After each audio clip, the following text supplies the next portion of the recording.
Hey friend, please subscribe and like the video. 1 second for you. Big deal for me. My name is Nora, and a year ago I thought I had it all. A loving husband, 2 beautiful kids, and a home that felt safe.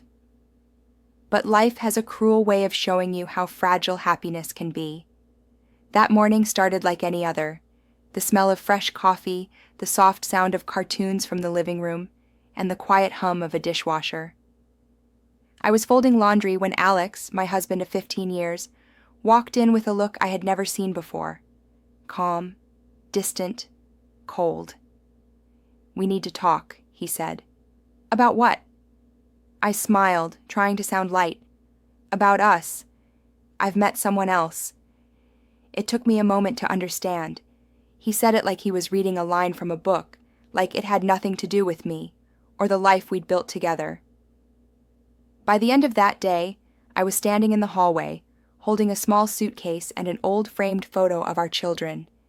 He handed me a key, not to our home, but to a tiny apartment on the edge of town. "You'll manage," he said. "You always do."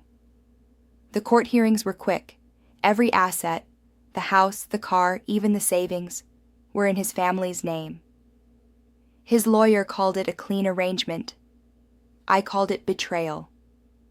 But the hardest blow came when the judge announced that the children would stay with him, because he could provide stability. My daughter looked down at her shoes. My son squeezed my hand once and whispered, "It's not forever, Mom." I moved into a small, one-room apartment where the windows looked out onto old garages and cracked pavement.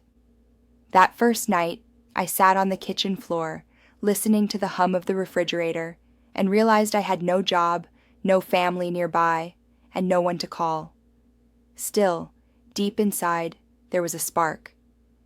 A quiet, stubborn voice that whispered, "You're not done yet." The first days were the hardest. The silence in that small apartment felt heavy, almost alive. I counted hours by the ticking of the clock and the sound of the upstairs neighbor's TV. Until one morning someone knocked on my door. When I opened it, there stood a woman, about my age, in a faded robe with a messy ponytail. She smiled, the kind of smile you give when you've been where someone else is now. "Hi, I'm Clara, from next door. You wouldn't happen to have any sugar, would you? My kids are waiting for breakfast and I just ran out." I didn't. I hadn't even bought any groceries yet. "Sorry," I said quietly. "I don't eat sugar." Clara raised her brows. "Well, you don't look like someone who likes living here either." Something in her tone broke me. I hadn't cried since Alex kicked me out, but in that moment, I just fell apart. Clara didn't ask questions. She just said, "Come on, let's have some tea. You look like you need it." Her apartment was small, cluttered, but warm. The walls were covered with kids' drawings. She yelled down the hall, "Tommy, run to the store and grab some sugar. We've got company." When I sat down at her kitchen table, Clara poured me tea and looked me straight in the eyes. "So," she said softly, "who broke your heart?" That day, for the first time, I told my story out loud, about Alex, the new woman, the court, the children, everything I'd held inside since that morning. Clara didn't interrupt. She just nodded, as if she knew exactly how betrayal tasted. "You know what?" she said finally. "I kicked mine out 2 years ago. 3 kids, no money, no help. But I made it. You will too." I didn't believe her then.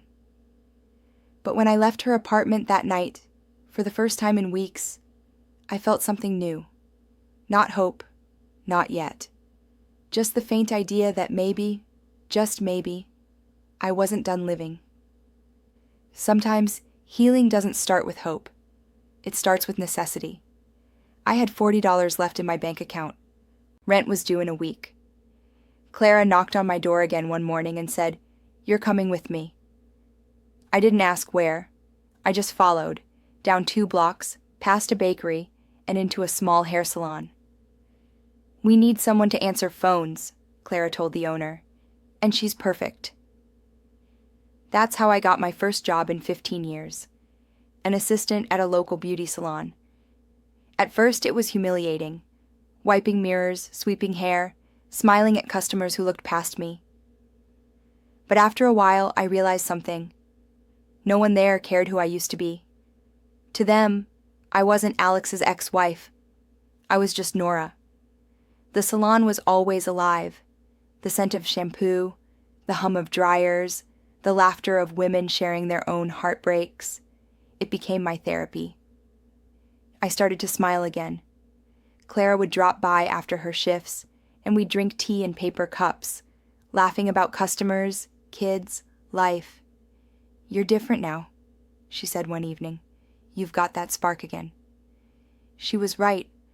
I'd stopped waiting for life to get better. I was making it better. I began taking night classes in management. I wanted to learn how to run a business, how to stand on my own 2 feet again. Then, one afternoon, while I was answering calls, a familiar voice said my name. "Nora?" It was Michael, a man from my college years, someone I hadn't seen since before my wedding. He was older now, but his smile, it hadn't changed.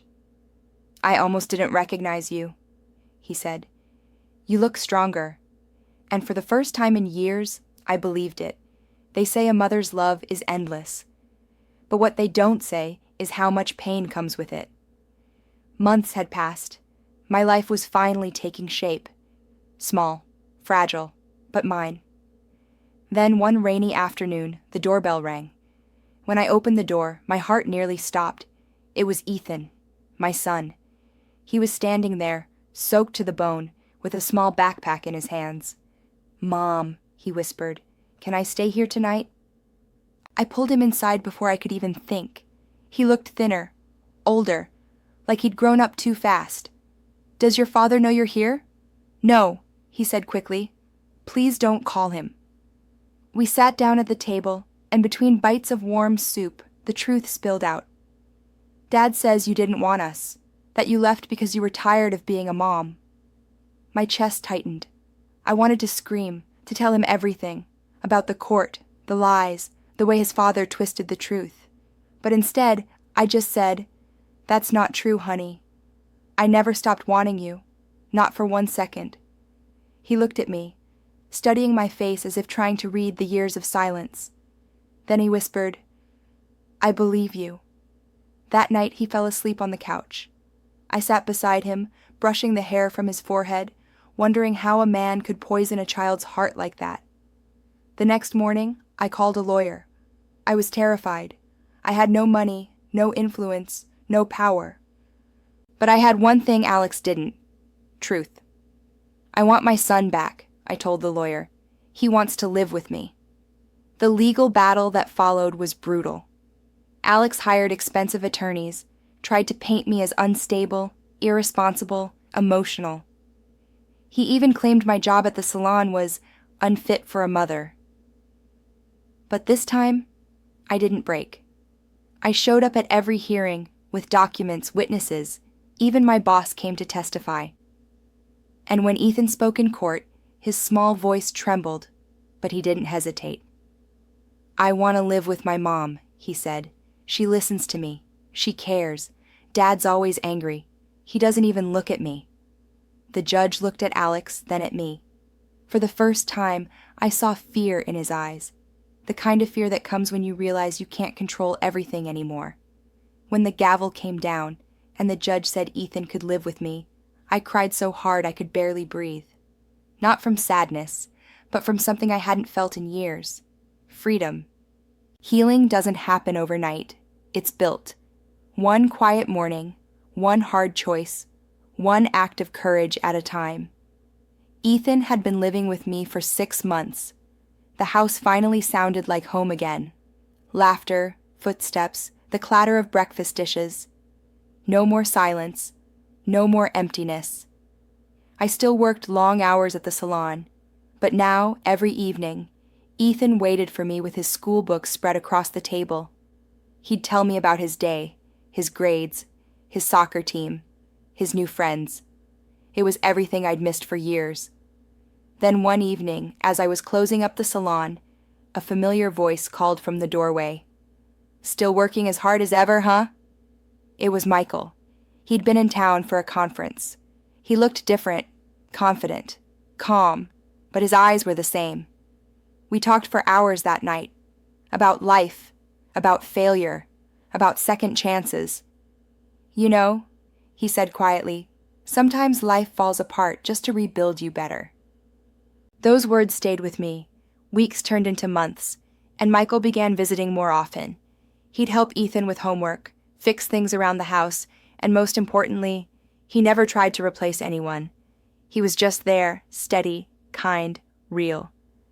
For the first time in years, I let myself imagine a future again. Not the one I'd planned, but maybe the one I actually needed. One evening, as we sat on the balcony watching the sunset, Michael said, "Nora, I know you've been through hell, but I'd like to be the one who makes sure you never go back there again." I didn't answer right away.